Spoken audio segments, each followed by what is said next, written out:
Deltan Dallagnol, ex-deputado. Você sabe que ouvia assim, ó, ex-deputado. Eu não tenho um negócio de raiva, ódio, nem nada disso não, mas dá um ex-deputado Dallagnol, rapaz, como sobe rápido e como desce rápido. E aí, Jânio, o que é que você acha disso? Olha, eu acho que o Dallagnol, que fala em injustiça, deve tomar a providência de nunca mais pronunciar essa palavra, nem qualquer outra que lembre a palavra justiça. Isso não pode fazer parte do vocabulário dele, porque ele não permitiu que essa palavra ganhasse sentido nas frases que ele pronunciou ou que escreveu. Essa história de injustiça com ele é muito fácil, muito simples, é um argumento de uma pobreza mental, jurídica e moral imensa, uma pobreza gigantesca. Foi pura unanimidade, não foi uma vingança de meia dúzia de pessoas.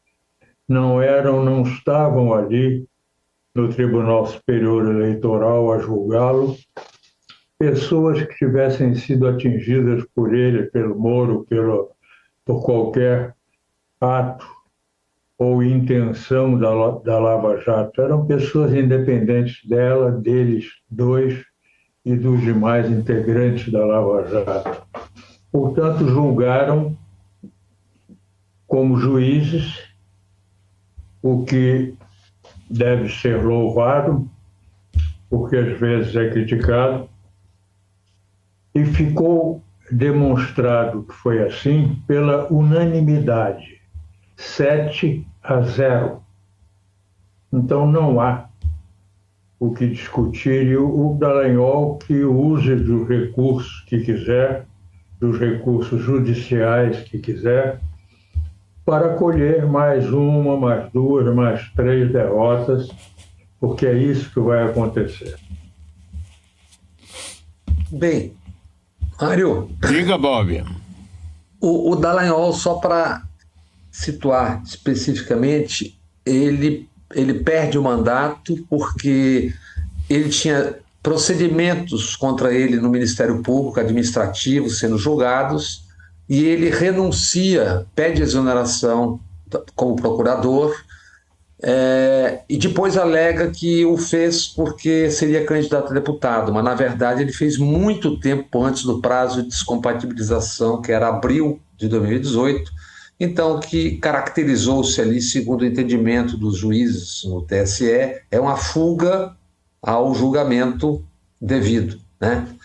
Mas eu queria dar um sobrevoo nessa história, gente, porque isso vem na sequência de muita coisa, né? O ministro Gilmar Mendes tem dito que na Lava Jato as pessoas foram torturadas para confessar, e essa tortura se deu usando o poder de Estado por parte de procuradores e juiz Moro em conluio, etc.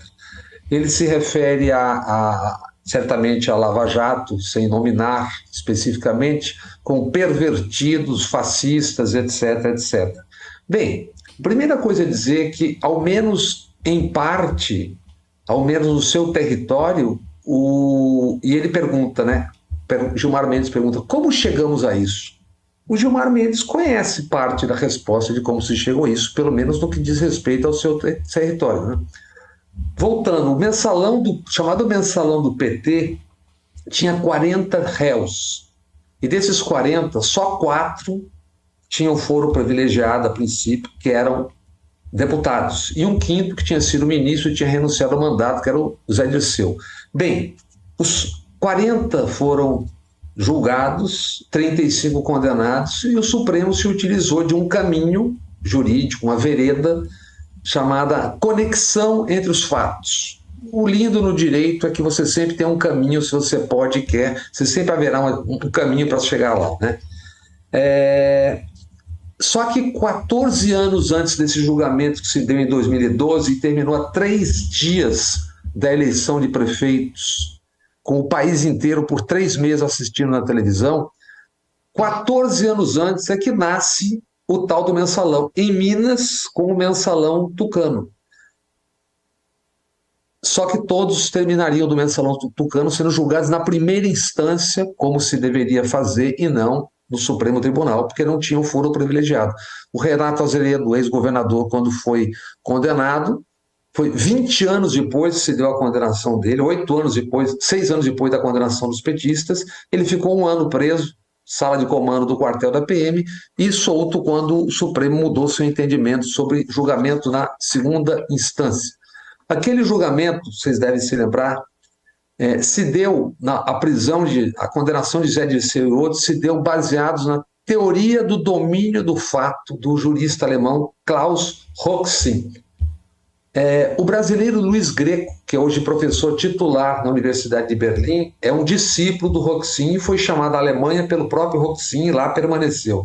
E ele, à época, escreveu na Folha um artigo mostrando como a teoria do domínio do fato, que levaria a condenações, estava sendo usada de maneira incorreta. Porque essa teoria do domínio do fato não foi criada se pensando em casos de corrupção.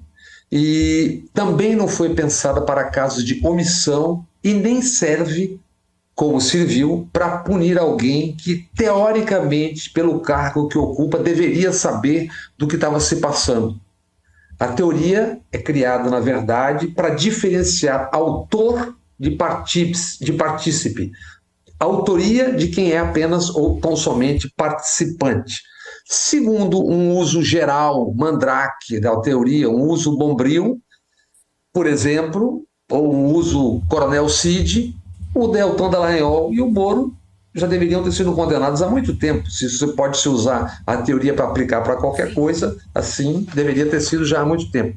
Por exemplo, Lula, o escritório de advocacia do Lula e do Zanin Teixeira, foi ouvido por dias e horas ilegalmente.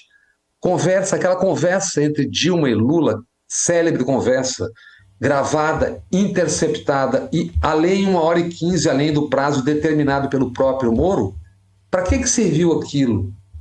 Aquele vazamento daquela conversa, só para ambientar.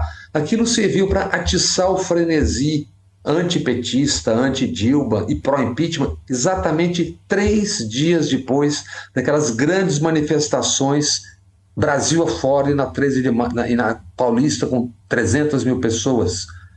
E aquilo é antecedido 9 dias antes, do mesmo 13 de março, pela coercitiva do Lula. Sempre atos do juiz Moro, sempre com espetáculo de televisão, transmissão ao vivo e tudo mais. Então, alegar agora que é injustiça, como diz o Jânio, injustiça onde? O que isso tudo está levando ao longo desses anos todos? A chamada deslegitimação das instituições. Agora mesmo, o juiz Ápio, que havia cancelado por suspeição atos do Moro em relação ao Sérgio Cabral, teve cassadas as suas decisões. Por quem? Pelo ministro do TRF4, Thompson Flores, o mesmo Thompson Flores que 6 meses antes do processo do caso Lula chegar ao seu tribunal, declarava numa entrevista ao Estadão que a sentença do Moro era irretocável e entraria para a história, apesar dele não desconhecer as provas. Então é isso. Aí você tem Forças Armadas hoje, 44%, 41% confia nas Forças Armadas, 39% não, e 20%, certamente por medo, não dizem. Supremo Tribunal, Judiciário, 44,9% confiam, 44,8% não confiam. Congresso, ralos 14% não confiam. Então, esse ato em relação ao Dallagnol é uma espécie de pontapé muito depois de um processo que foi esse de esculhambação de tudo, porque valia tudo para pegar quem eles queriam pegar. E ponto. Pois é. Agora, Jânio, vamos entrar, Bob, aí nas CPIs que estão sendo instaladas no Congresso, até o roubo das Americanas, MST, corrupção no futebol, que mais tem? Acho que são essas. Qual? 8 de janeiro. E 8 de janeiro, sim. Sim, Jânio, você falou aqui num programa passado sobre CPI, sua experiência aí de acompanhar e ver, etc. Sim, e agora estamos com esse Congresso cheio de CPI. O que vocês acham disso? Eu me referi à CPI do MST, do Movimento dos Sem Terra. Essa é uma CPI que vai merecer atenção, porque quem espera dela que liquide o MST pode ter a surpresa de descobrir como se fizeram essas propriedades gigantescas que exploram a soja, o milho, e tomam imensa parte, cada vez maior parte dos estados de Mato Grosso, Tocantins, do Cerrado.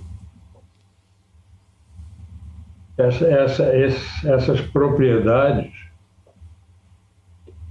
formaram-se na tomada de terras. É o que está acontecendo agora outra vez, em grande quantidade, em grande dimensão, no Cerrado brasileiro. E que terá um efeito terrivelmente pernicioso no problema do clima, do aumento do calor, da redução das fontes de água, portanto, em aumento das secas. Em aumento das secas também territorialmente, no aumento do território que elas prejudicam. Isto já está acontecendo no Rio Grande do Sul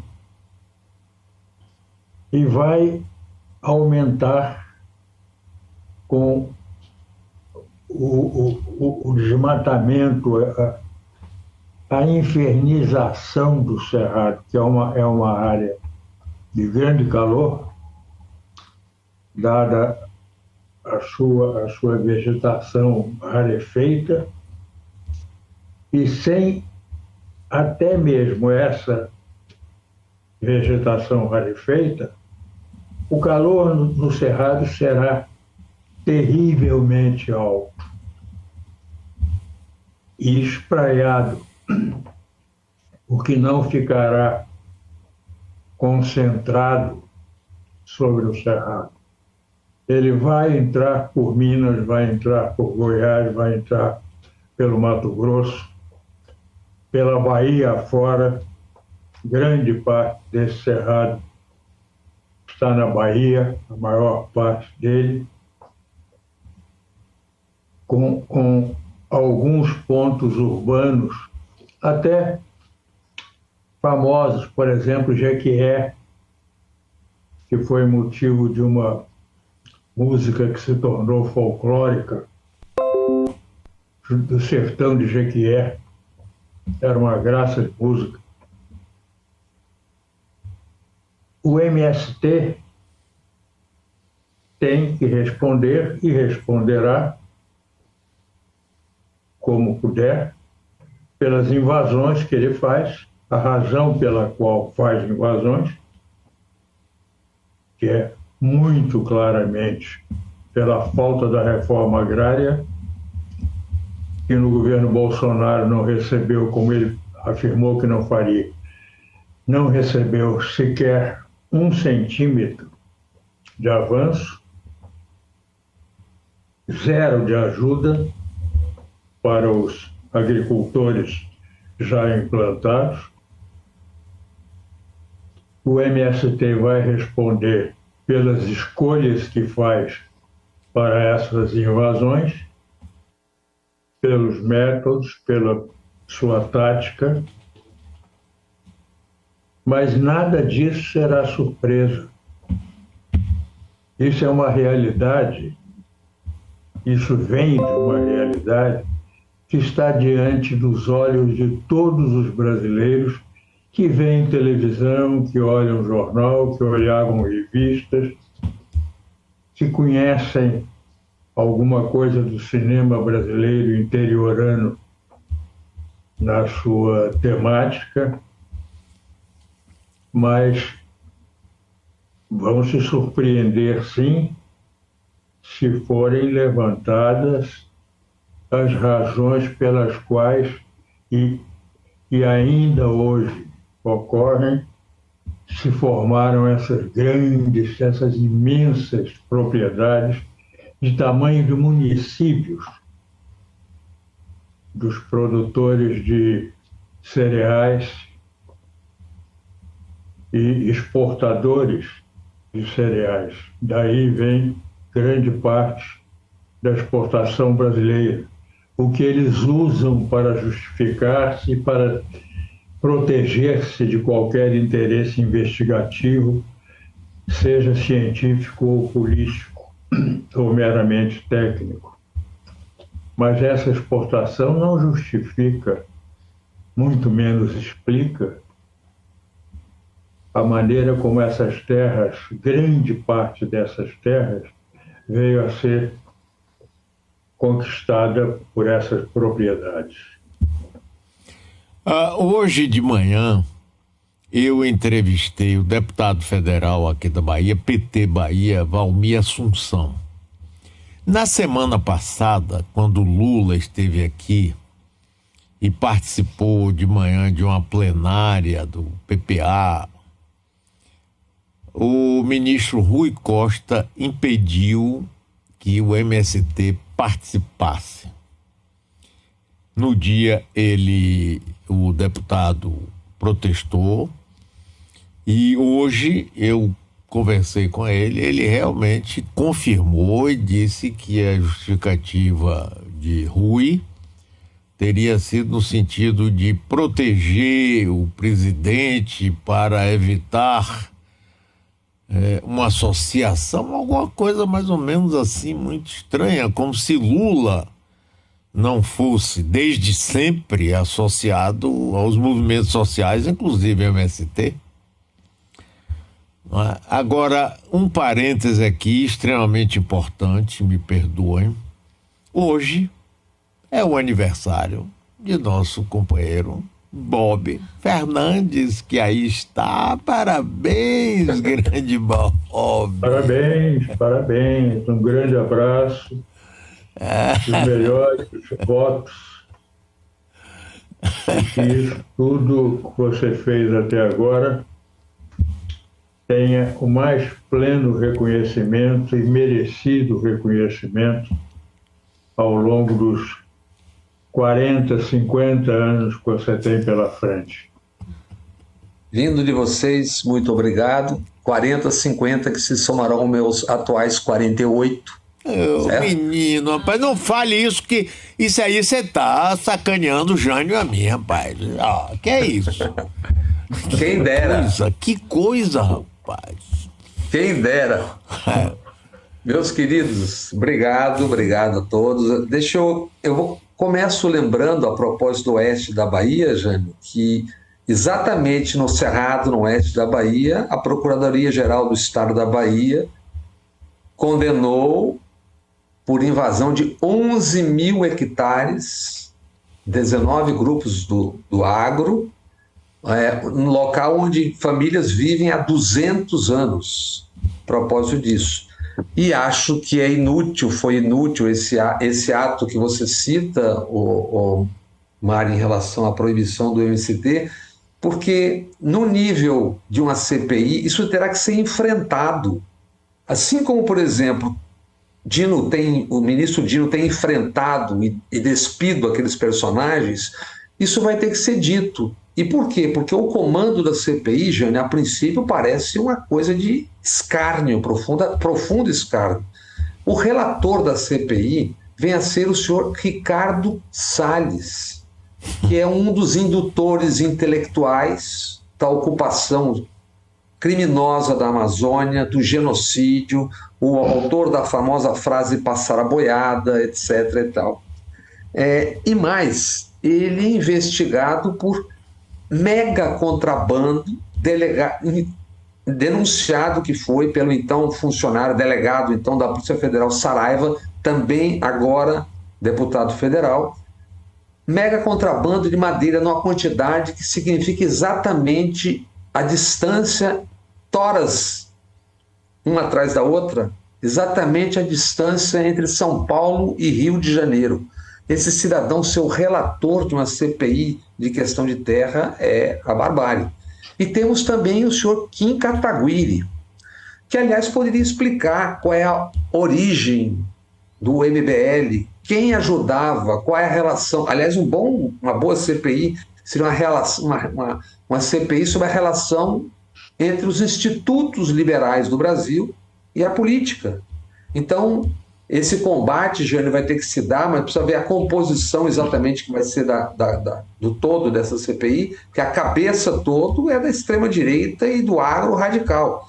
Eu acho que a imprensa tem que lembrar a todo momento, quando o Ricardo Salles estiver falando, quem é o Ricardo Salles, do que ele é acusado, onde está o processo, se eu não me engano, no TRF1, e como está andando o processo. Isso é escárnio, isso é deboche, cara. O cidadão saiu do ministério como saiu há pouco, se elegeu, é pré-candidato a prefeito de São Paulo, vai usar isso como púlpito e vai julgar questões de terra como se ninguém soubesse o que foi ele como ministro e o que ele fez e o que ele destruiu de instituições de proteção à fauna, à flora, às pessoas. É a barbárie, né? Então essa CPI realmente é uma CPI que tem que ter um enfrentamento muito grande e a imprensa não pode se limitar a meramente reproduzir o que certamente virá de lá sem nenhuma investigação e etc. E deveria começar por investigar quem são essas pessoas. Essa é uma boa ideia. É uma boa ideia. Nós vamos fazer isso aqui. Esclarecer bem quem são as pessoas. Agora, Mauro Cid parece que está hoje depondo na Polícia Federal. É isso? O que é que vocês sabem disso? Só uma informação, na verdade, uma relembrança que alguns dos nossos amigos podem ter esquecido. O Bob se referiu como um exemplo, a 11 mil hectares tomados por propriedade privada, por grandes produtores de soja e companhia. Quero lembrar que 1 hectare, são 11 mil, 1 hectare tem 10 mil metros quadrados. São 11 mil vezes 10 mil metros quadrados, ocupados nesse simples exemplo que o Bob citou. Imaginem o restante. Isso significa, Jânio, o correspondente a 110 mil gramados do Maracanã. Para ter uma ideia mais sólida do que significa isso aí. Mário perguntou sobre o depoimento de Mauro Cid. Será que ele vai falar alguma coisa mesmo ou vai pegar sozinho? Mário, eu acho que o Danilo aí tem, acho que no ponto, 2 pequenos áudios, vídeos desses temas que nós vamos tratar. Se ele puder botar no ar antes, seria ilustrativo para as pessoas Então vamos colocar aí por idade. Coloque aí primeiro. Inclusive, muita gente pensava que ele queria que o pessoal continuasse lá. E ele não queria, mas ele não falou. O Bolsonaro não é uma pessoa como nós. Ele não é uma pessoa... o Bolsonaro não é uma pessoa normal. Eu não estou dizendo que ele é errado ou certo. O Bolsonaro não é uma pessoa normal. O cartão corporativo do presidente da República jamais foi utilizado para pagamento de qualquer custo, qualquer conta. Por que não foi utilizado um cartão com titularidade do presidente ao invés de uma amiga durante esse período? Por que não foi utilizado o cartão do presidente? Por que utilizava da amiga e não, por exemplo, o presidente pediu um cartão adicional? Resposta da dona Michele para mim há meia hora atrás. O meu marido sempre foi muito pão duro. Mas se ela não tinha renda, era ele quem pagava, ainda tem essa dúvida. Exato. É o constrangimento do homem e mulher, deixa eu pagar, não deixa eu pagar. Normal. Rapaz, meu Deus, que vergonha.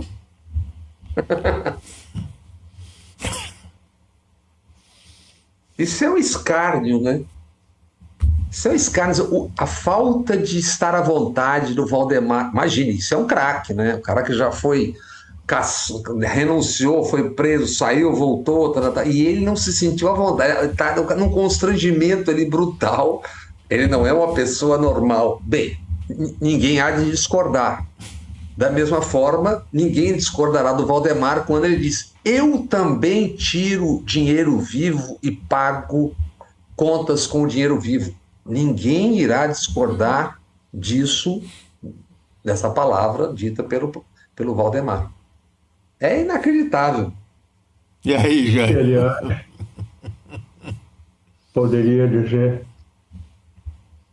que o Bolsonaro não é uma pessoa normal, deveria ter dito o Valdemar. Como eu, porque o Valdemar também não é uma pessoa normal. O que se sabe da biografia dele, olha, o põe numa anormalidade, num excesso de falta de limite moral, intelectual, político, como poucos já tiveram demonstrado na história do Congresso. A ex-mulher dele, quando ainda mulher dele e pouco depois, deixou sobre ele um maço de histórias de fazer inveja a qualquer mulher que odeie seu ex-marido.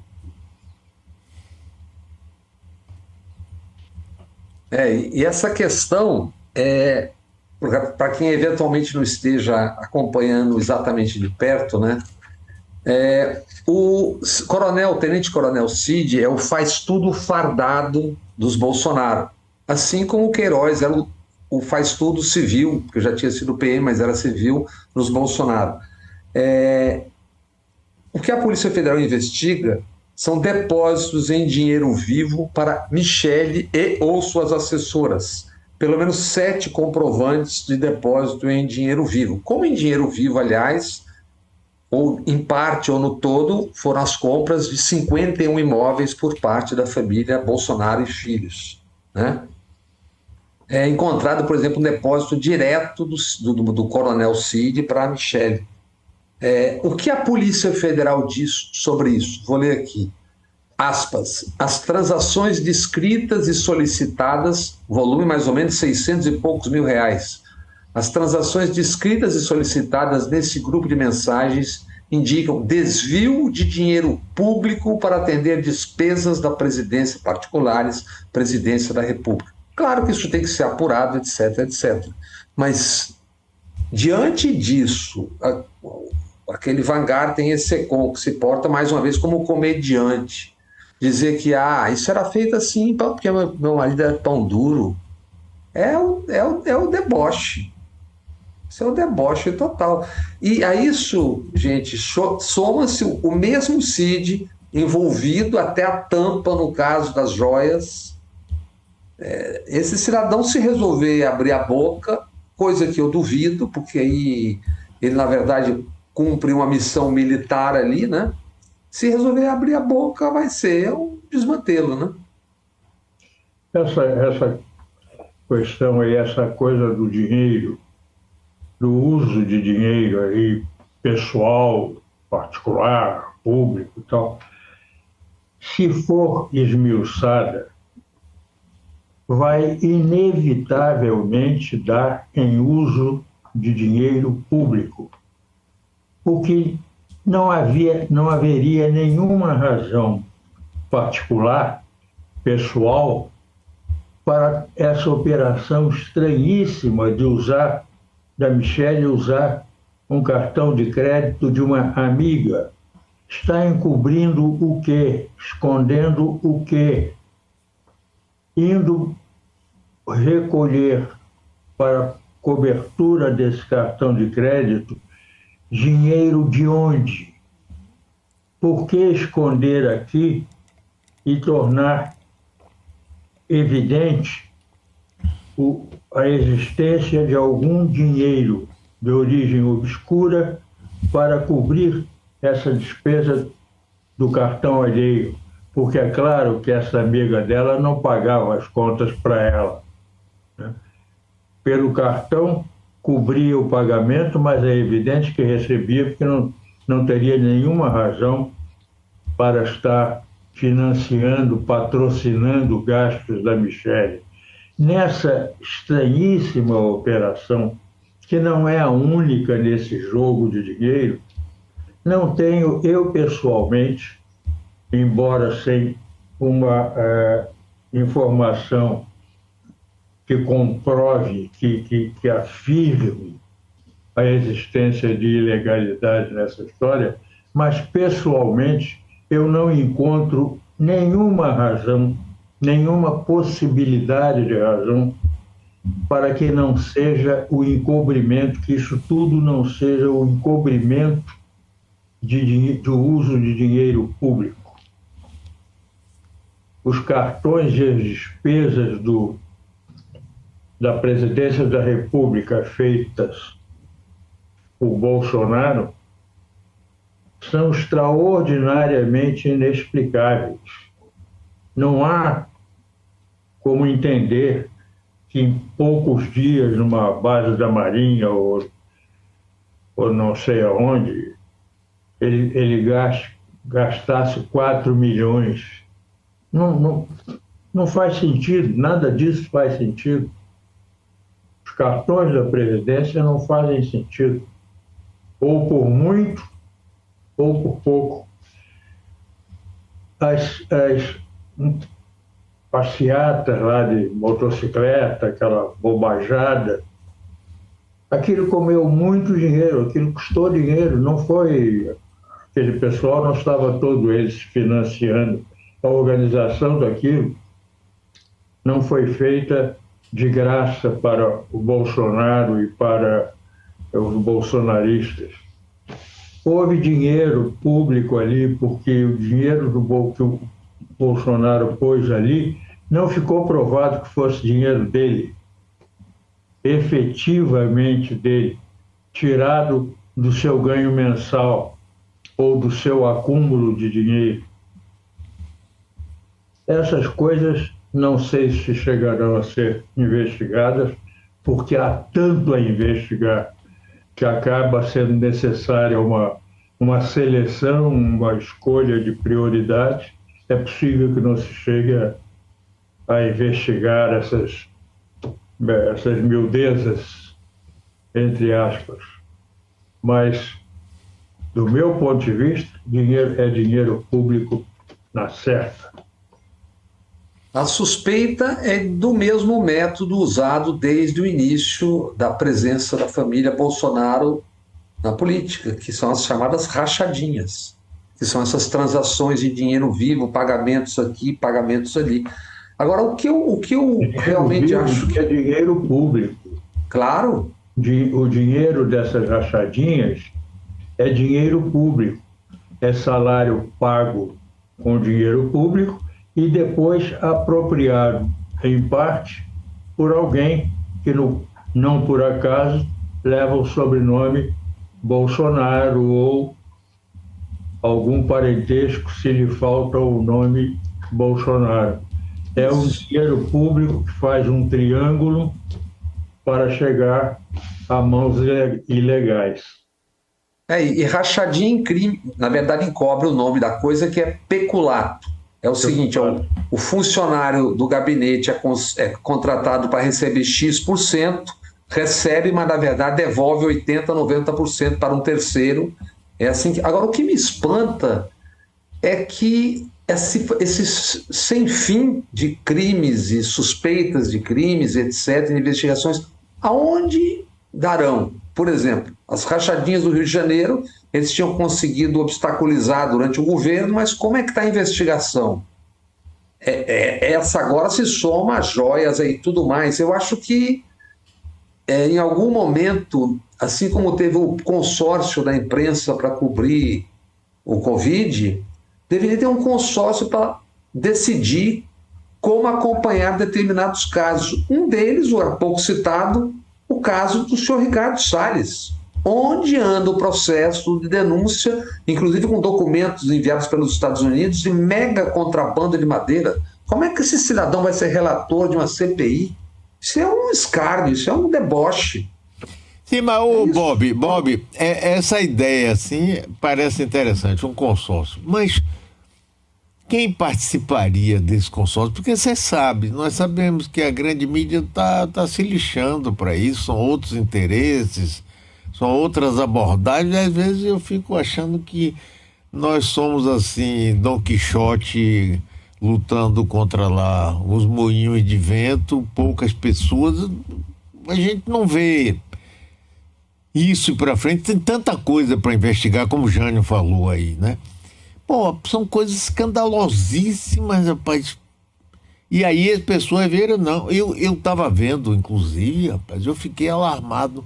Um trecho de um debate na Comissão de Segurança do Congresso Nacional, da Câmara dos Deputados. Tem um deputado lá que fica aqui com a bandeira. Farsante. Rapaz, ele chega de não reconheço a eleição, Lula criminoso, ladrão.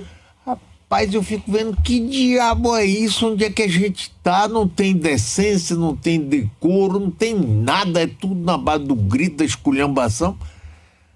Sim, mas onde escoa isso? Como é que a gente consegue furar essa bolha para que o maior número possível de brasileiros tenham conhecimento disso? Eu não vejo esse caminho, sinceramente. Olha, eu acho que independente da chamada mídia comercial, você tem ótimos grupos atuando de forma independente e tal. Poderia ser uma coligação, né? O problema é que jornalismo custa caro, né, Mário? Sim. E quem tem grana ainda para poder fazer coberturas de larga escala são os chamados grandes meios, mas tem muita gente fazendo, tipo as meninas da Pública, o pessoal do Foro de Teresina, o Zé Roberto Toledo, tem muita gente boa correndo atrás, né? Mas eu acho que só o fato de a gente estar aqui cobrando, temos que cobrar, né? Assim como cobramos, eu cobro do Ministério Público a apuração do que foi o orçamento secreto. Como é possível que em nenhum estado, ninguém de Ministério Público tenha detectado nenhuma irregularidade com o uso de bilhões e bilhões e bilhões? Né? Isso aqui é uma coisa que é espantosa. Agora, a gente tem que ficar aqui martelando. Eu acho que na CPI mesmo é para ser acompanhada day by day, inclusive com a exibição do prontuário de cada um, né? De cada um deles, o que já fez na vida, o que aconteceu, como foi, como não foi. Eu acho que se o chamada mídia comercial, que tem muita gente boa, mas são decisões que muitas vezes vêm de cima para baixo, não se mover, outros poderão se mover. Nós nos moveremos e outros poderão se mover. É bom lembrar que esse programa está sendo transmitido também pelo canal Bob Fernandes. É isso? Compareçam inscrevam-se nesta emissora, canal Bob Fernandes no YouTube. E quem quiser ajudar, são pequenas colaborações, viu? Seja quanto for. Como é que é mantida a equipe, Mário? Com colaborações numa plataforma chamada Catarse. É assim, não temos publicidade, não temos nada. A gente se mantém com colaborações que o distinto público faz numa plataforma chamada Catarse. Como dizia aquele locutor da rádio Camanducaia, pelo amor de Deus, anuncie nesta emissora. E aí?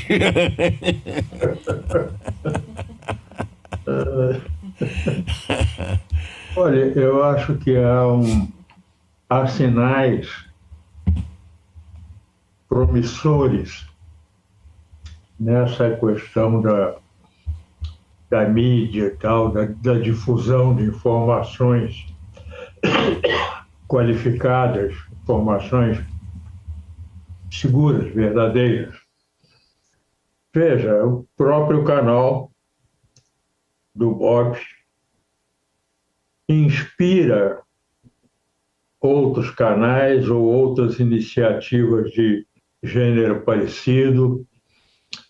Surgiram as agências de checagem, de verificação da veracidade de publicações nos jornais convencionais, nos noticiários digitais, e falta ainda uma certa veia de experimentações, né? Essas aí que eu citei são esforços pessoais, quase. No caso das agências, são pequenos grupos que tiveram as iniciativas e depois se ampliaram e estão se multiplicando. No caso dos canais, são iniciativas individuais mesmo, mas muito bem resultantes, em alguns casos já capazes de sustentar-se, de serem reconhecidas e citadas pelas qualidades do serviço que oferecem. E isso tudo, se juntar num sistema, se integrar num sistema, resultará num elemento de competição ao jornalismo comercial, mercantil, e capaz de difundir, pelo menos para uma boa fatia da classe média, as informações que precisam chegar ao eleitor, ao cidadão, no mínimo para que ele tenha consciência do voto que ele está dando, ou de alguns dos votos que ele está dando, o que já seria um grande avanço, porque o voto hoje independe do conhecimento dos fatos reais. Tem muita gente, lembrei do Meteoro, tem o ICL, que é uma experiência que vem com, acho que tem algum financiamento do próprio Eduardo Moreira, tem muita coisa boa caminhando, entende? Eu acho que é uma coisa de conversar mesmo e ver como é que se acompanha isso aí. Essa CPI do MST é uma coisa vital porque usarão para o discurso moral, porque no fundo é o discurso moral fuleiro praticado por aquilo ali, cara. Que aquelas pessoas podem investigar o quê? Não podem, alguns deles não podem olhar o espelho de manhã. Agora, Bob, você aproximar-se mais. Vocês estão em ilhas admiráveis, mas em ilhas. É preciso juntar esse arquipélago, começar um processo de integração, não é de sociedade mútua, né? Nada disso, mas de noção do trabalho a ser feito, de prioridades temáticas, né? de valorização daquilo que fora desse movimento também tem valor. e merece ser objeto de atenção, é preciso que vocês comecem um processo de sistematização, transformar-se num sistema como é o sistema do jornalismo mercantil, comercial. O fator complicador, Jânio, é o mesmo que está levando a chamada mídia comercial a deixar de ser crítica e tornar-se acrítica. É a velocidade que as chamadas Big Techs impõem na disputa pela audiência, o contrário do que a gente está fazendo aqui sempre, no nosso ritmo, propositadamente na contramão, até na discussão lenta de tudo, lembrando, indo e voltando. Então, a imposição da velocidade, a busca da audiência acaba tornando isso uma coisa de competitividade. Quando a gente tiver cada vez mais clareza disso, a gente, em vez de se render, a gente vai enfrentar, que é o que a gente tem que fazer, porque senão eles engolem tudo. Essa velocidade imposta pela manchete seguinte, a audiência seguinte, essa é uma das causas do desastre. Por isso, muito bem-vinda esse debate que a gente não teve semana passada tempo para tratar em relação a Telegram, WhatsApp e etc. Vão fatiar em 3 a PL 2630, mas é muito bem-vindo e a hora, porque aquilo ali impõe uma velocidade que mata o jornalismo, mata a capacidade crítica, porque todo mundo tem que se render à manchete última, à manchete mais recente, porque senão fica para trás. Eu sei, mas, Bob, eu acho que isso que Jânio falou, que você começou a falar e que Jânio complementou, eu acho que esse é um caminho que a gente pode trilhar, sim, e fortalecer isso, rapaz, não em termos societários, nada disso, cada qual no seu cada qual, mas dentro de um guarda-chuva ou dentro de um sistema que a gente se torne mais forte, rapaz, e possa ter a voz dessas pessoas todas mais ouvidas. Por exemplo, você falou aí do ICL de Eduardo Moreira. Realmente é meritório, claro, mas ele tem uma quantidade de recursos, não sei se próprios ou dos cursos que ele faz, né? Porque ali tem também uma estrutura de cursos, e quantos cursos, etc. Exatamente. Que financia, e você vê a qualidade, inclusive, do vídeo, as pessoas que participam, quer dizer, toda uma plataforma com uma certa sofisticação. Ótimo. A gente não tem isso, nem vai ter, nem você, nem eu, nem Jane, mas tem outras pessoas também que não têm, mas que se a gente se juntar, tiver alguma forma de participar conjuntamente, a gente vai abrir muito espaço e furar essa bolha aí, rapaz, que fica na mão de quem tem grana e a gente não tem. E, claro, e tem que romper a lógica inicial, que é o seguinte: todos ocupamos o mesmo espaço, muitas vezes na mesma hora. Então um fala, eu não vou botar empada no do outro, aí não vou botar no do... É isso. Então a gente tem que encontrar pontos comuns de atuação em determinadas situações ou em determinados objetivos, tipo CPIs, como essa, por exemplo, do MST, e encontrar pontos onde possamos atuar de uma forma mais ampla, cada vez mais ampla. Eu concordo inteiramente. Acho que esse é um dos trabalhos que a gente deve se dedicar a partir de agora. Já estamos aqui lançando a semente. Pois é. Vamos nela.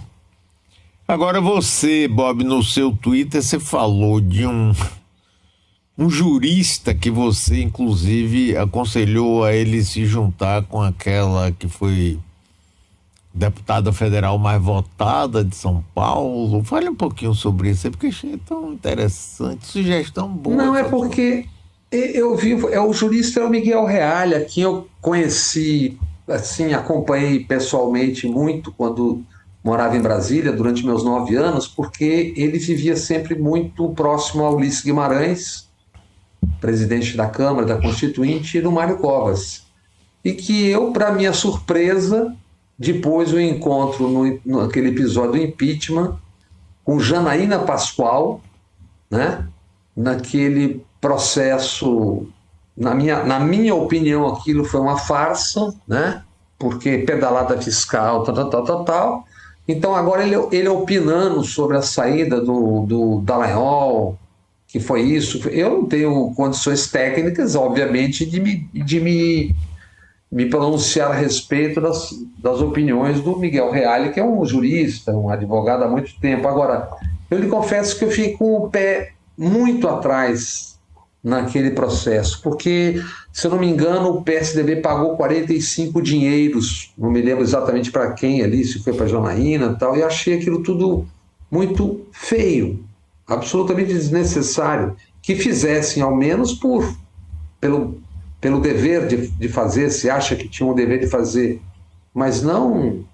Então, quando você ouve uma pessoa falando aquilo, eu não consigo nunca esquecer a história recente. Em todos esses episódios que a gente está tratando aqui, eu sempre lembro, como hoje lembrei, mas de onde vem esse desacerto que o Gilmar Mendes está citando? Vem das ações deles lá atrás, no Mensalão, por exemplo.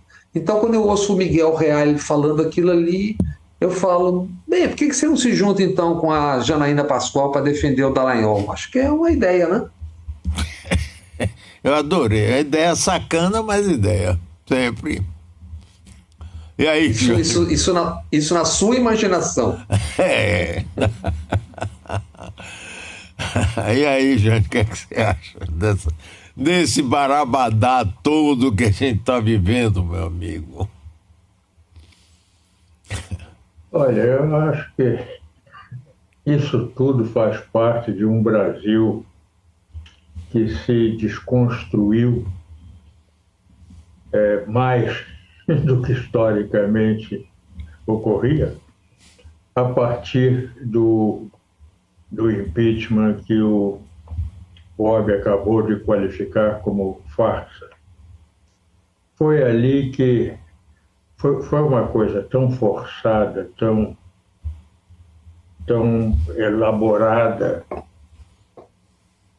de maneira irregular, imoral, inclusive,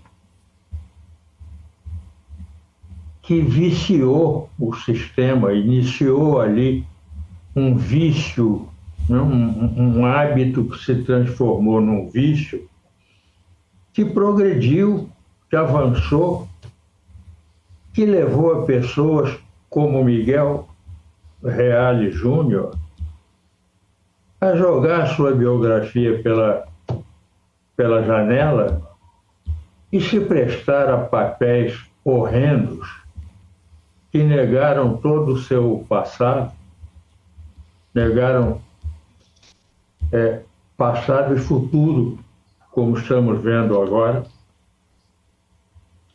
E o que fazer diante disso? Denunciar, berrar, lutar. É o que nos resta. Porque meios para encarar isso não temos. Para encarar mesmo, não temos. Mas temos meios de sobrevivência. Podemos sobreviver diante disso e contra isso. E é o que nos resta fazer. Aliás, o que estamos fazendo. É uma construção. A cada semana aqui, mais gente conversando, mais gente ouvindo, mais gente respondendo. E assim vai. É uma construção. Ceticismo na razão, otimismo na ação. Mas eu gostei muito dessa ideia. A eleição, aliás, mostrou isso. Né? Isso. A eleição, muita gente de quem não se esperaria um voto pela democracia contra o bolsonarismo, acabou votando no anti-bolsonarismo, no anti-Bolsonaro, e nos permitiu voltar a respirar, que é o que estamos fazendo. Para resumir, é só ver onde estavam os militares, em que posição estavam até o fim de dezembro, e o silêncio hoje, por hora. Seria um silêncio obsequioso, como disse Chico Buarque? e tático e eventual. Sempre esperando a hora do novo bote. Mas olha, eu acho que essa semente que a gente lançou hoje tem que ser trabalhada. Muito boa. Começou aí por você, Bob Jânio entrou e vamos nessa. Que pena que mais uma vez acabou. Mas na próxima semana tem mais. Vamos esperar que o sol aqui na Bahia volte para poder eu tomar aquele banho de mar. Jânio tem uma vista mais linda do mundo na casa dele, sabe disso? Isso eu concordo. Ave Maria. Mas... Até melhorou um pouco. Mas Eu hoje à noite aqui terei 8 graus no interior do Rio Grande do Sul. Sim, mas vamos renovar os nossos parabéns a você, né? Desejando que você aí com sua vida continue no sucesso e nos ajude aqui, né? Junto com essa figura que é o nosso grande inspirador chamado Jânio Sérgio de Freitas, queridíssimo amigo. Muito Beijo. obrigado a você, Mário. Muito obrigado, Jânio. Parabéns mais uma vez, um grande abraço, um fraterno abraço. Isso. Muito obrigado, Jânio, Mário, amigas e amigos. Seja bem. Feliz, feliz. Um abração para vocês. E você, Jânio, querido, aquele abraço. Mário, grande abraço, tudo de muito bom para você também, que não aniversaria, mas merece o mesmo.